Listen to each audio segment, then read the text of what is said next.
यादाद्री भुवनगिर जिले के चोटुपुल शहर में तेलंगाना हुकूमत के महकमे तालीम के ज़ेर-ए-एहतमाम ट्रिनिटी एजुकेशनल इंस्टीट्यूट्स के ताउन से मुनक़िद हुई मालखम रियासती सतह की चैंपियनशिप में बहैसियत मेहमान खुसूसी मुनगोड़ के रुकने असम्बली कोमटी रेड्डी राजगोपाल रेड्डी ने इफ्तिताह किया और खिलाड़ियों की मौजूदगी में कौमी परचम कशाई अंजाम दी। बाद अज़ा उन्होंने मुखातिब होते हुए कहा कि तुलबा ही हमारे मुल्क का मुस्तकबिल है और उनकी तालीम में जितना भी सरमाया लगाया जाएगा वो कम है। और उन्होंने तुलबा से कहा कि सिर्फ तालीम में ही नहीं बल्कि खेलों में भी महारत हासिल करके तुलबा अपने ज़हनी और जिस्मानी तौर पर भी मजबूत रहते हैं। और उन्होंने वालिदैन से कहा कि वो अपने बच्चों को मोबाइल की लानत से दूर रखें और पढ़ाई के साथ साथ उन्हें खेलने कूदने का भी मौका दिया जाए। उन्होंने कहा कि वो हुकूमत से बात करके सरकारी स्कूलों में बुनियादी सहूलतों की बेहतरी के लिए इकदाम करेंगे। और कहा कि कोमटी Reddy सुशीलाम्मा foundation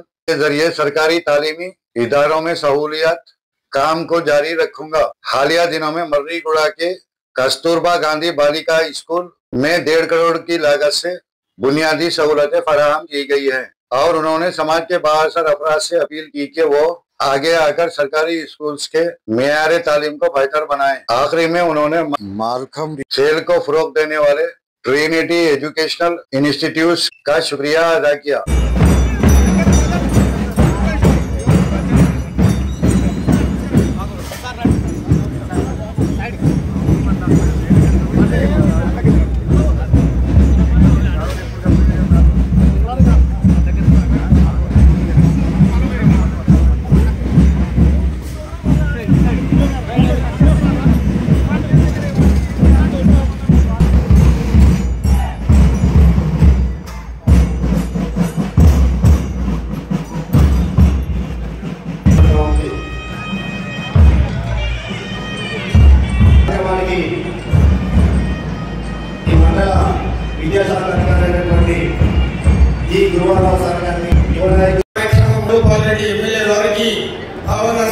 physical education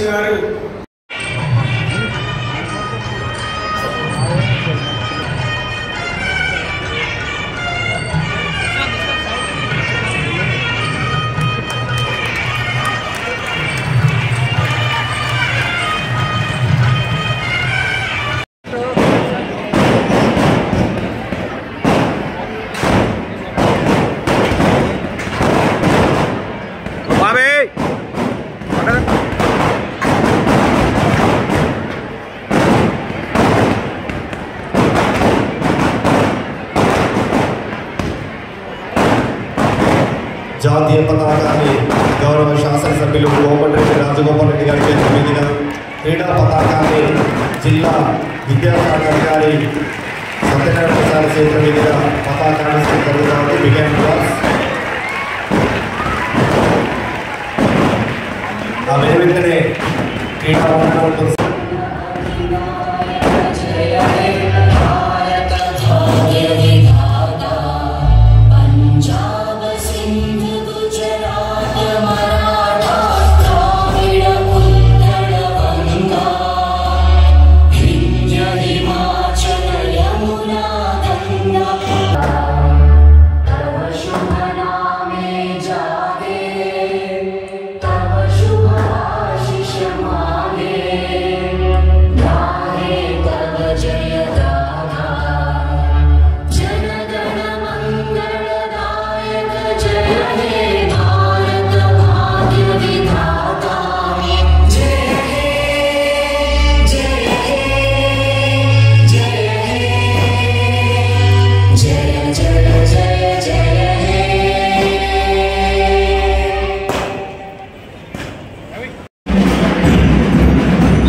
Rangareddy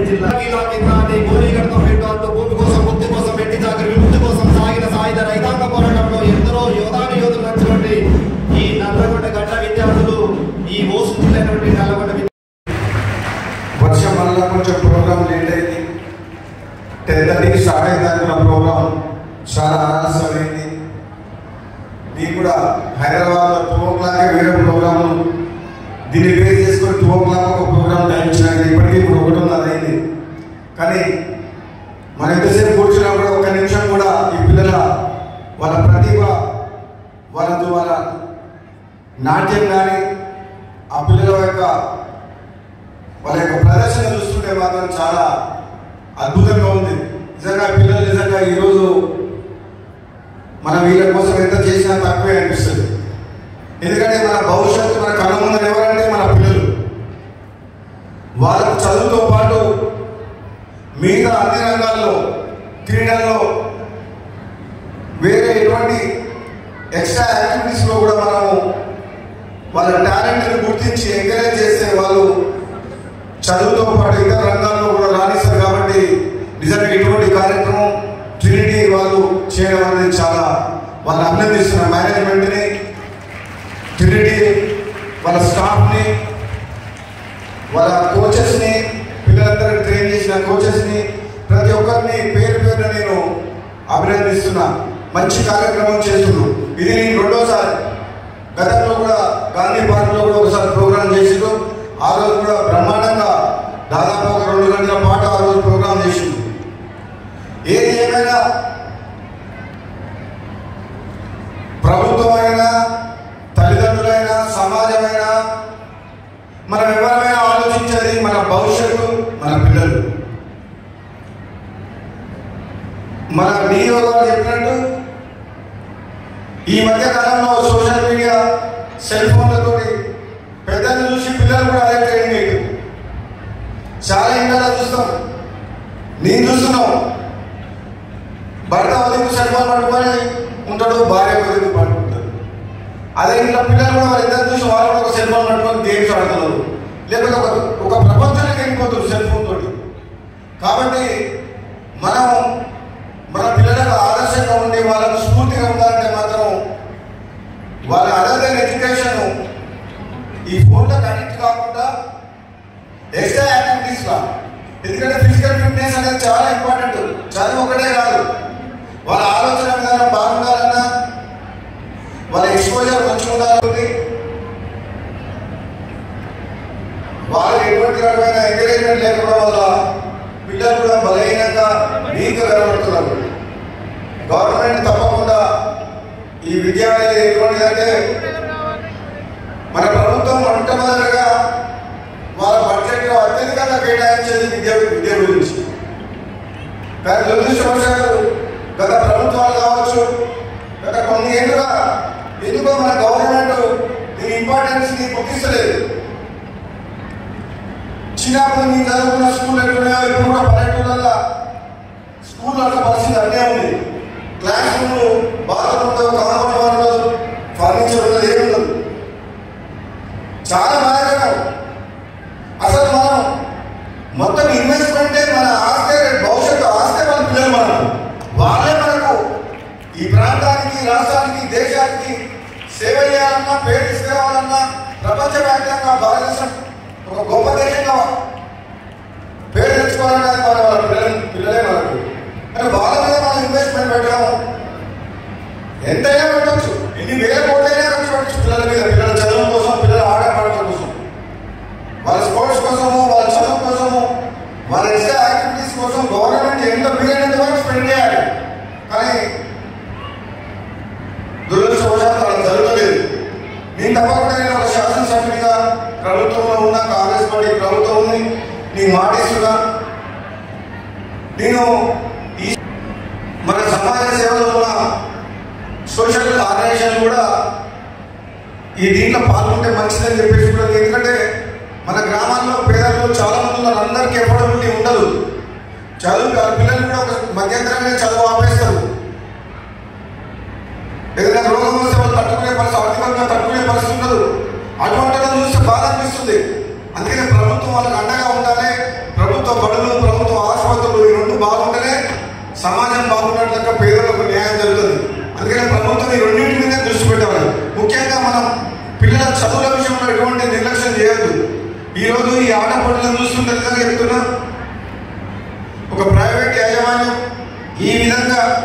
రాష్ట్ర స్థాయి క్రీడలను ప్రోత్సహిస్తున్నందుకు ఎప్పుడో మన సంస్కృతి పురాతనమైన మల్లకం అంటే ఇది ఒక పురాతనమైన క్రీడ. ఆ క్రీడలను వెలుగులోకి తీసుకొచ్చి ఇప్పుడున్న మోడర్న్ సొసైటీలో మోడర్న్ ప్రపంచంలో దీన్ని ఈ విధంగా వాళ్ళని పిల్లలు ట్రైన్ చేయడం అనేది మామూలు విషయం కాదు, అద్భుతమైన విషయం. నిజంగా చెప్పండి, గొప్ప విషయం. ఆ పిల్లల ప్రతిభ చూస్తుంటే కూడా చిన్నపిల్లలు చేసే ఆ ప్రతిభ చూస్తుంటే మాకే భయం అవుతుంది, కింద పడతారా అయిందని మనం చూస్తుంటే. ఆ తాడు మీద ఒక అమ్మాయి ఎక్కుతుంటే నిజంగా గొప్పగా అనిపిస్తుంది. చాలా వాళ్ళ ధైర్యం అంటే వాళ్ళ సెల్ఫ్ కాన్ఫిడెన్స్. ఇటువంటి క్రీడలు ఎటువంటిదంటే ఈ మల్లకం అనే క్రీడలు మనిషిగా ఒక సెల్ఫ్ కాన్ఫిడెన్స్ డెవలప్ చేస్తుంది, ఒక ధైర్యం, భయం అనేది లేకుండా. మన తల్లిదండ్రులు కానీ స్కూళ్ళల్లో టీచర్లు కానీ పిల్లలకు చదవడం నేర్పించద్దు. చదువుతో పాటు సంస్కారం, మేనర్స్, వాళ్ళు సమాజం పట్ల ఏ విధంగా మెలగాలి, వాళ్ళు కార్టూన్స్ కానీ దాదాపు 1,50,00,000 రూపాయలు ఖర్చు పెట్టి నీ సొంత నిధులతో డెవలప్ చేయడం జరిగింది 3 నెలల్లో. ఎక్కడికి పోయినా అదే. మునుగోడు నియోజకవర్గంలో primary schools, upper primary, high schools ఈ 3 రకాల స్కూల్ కలిపి 330 స్కూల్స్ ఉన్నాయి. స్ట్రెంత్ ఎంత టోటల్ అంటే 9,500 స్టూడెంట్స్. యావరేజ్ గా డిఓ గారు 30 మంది ఉన్నట్టు ఒక స్కూల్లో, అంతే కదా. 330 స్కూళ్ళు, 9,500 స్ట్రెంత్ అంటే యావరేజ్ గా 30 మెంబర్స్. అంటే ఎంత తక్కువ ఉందో ఆలోచించండి. ప్రభుత్వ బడ్జెట్లో స్ట్రెంత్ లేదు. ఒకవేళ నిజంగా అక్కడ స్ట్రెంత్ లేదు, మనం డెవలప్ చేసినా అక్కడ స్ట్రెంత్ పెరగదు అనుకున్నప్పుడు అటువంటి స్కూల్ అనుకోకుండా ఎవ్రీ 4-5 డేస్ ఒక సక్సెస్ స్కూల్ డెవలప్ చేసి దాన్ని డెవలప్ చేసి బ్రహ్మాండంగా ఒక 500 నుంచి 1000 మధ్య స్ట్రెంత్తో నడవచ్చు. తప్పకుండా ఇది ప్రభుత్వం దృష్టి తీసుకుపోతుంది. ఆల్రెడీ డెఫినెట్ గా ప్రభుత్వం బడులు అంటే ప్రైవేట్ స్కూల్స్ కు ఈక్వల్ గా పోటీ ఉండాలి. వాళ్ళకి ప్రైవేట్ కు గవర్నమెంట్ కు, ప్రైవేట్ కూడా ఉండాలి, గవర్నమెంట్ ఉండాలి. ఎవరికైతే అఫోర్డబిలిటీ ఉండదో వాళ్ళు ప్రైవేట్ స్కూల్ పోతారు, పేద విద్యార్థులు అందరూ గవర్నమెంట్ స్కూల్ పోతారు. కాబట్టి 100% ప్రభుత్వ బడులను కూడా ప్రైవేట్ స్కూళ్లకు ధీటుగా ఈ తెలంగాణ రాష్ట్రంలో డెవలప్ చేయాల్సిన బాధ్యత ఈ ప్రభుత్వం. తప్పకుండా రాబోయే రోజుల్లో ఈ గేమ్ ని ఇంకా రాష్ట్ర వ్యాప్తంగా తెలంగాణ రాష్ట్రంలో ఇంకా అంతా కూడా ఒక ప్రాచుర్యం, ఒక ఫేమస్ అయ్యేటట్టు గవర్నమెంట్ సైడ్ నుంచి స్టెప్ తీసుకున్నందుకు నా వంతు సహకారం అందిస్తాం. పిల్లలందరికీ కూడా నేను మరొకసారి ఈ క్రీడా పోటీలలో 7 జిల్లాల నుంచి వచ్చి మిగతా తెలంగాణ వ్యాప్తంగా నుంచి వచ్చిన పిల్లలందరికీ కూడా వాళ్ళందరికీ నాకు బెస్ట్ విషెస్ తెలియజేస్తూ, తల్లిదండ్రులందరికీ కూడా మీ అందరికీ కూడా మరొకసారి ఉదయపూర్వక నమస్కారాలు తెలియజేస్తూ సెలవు తీసుకుంటున్నాను. Thank you.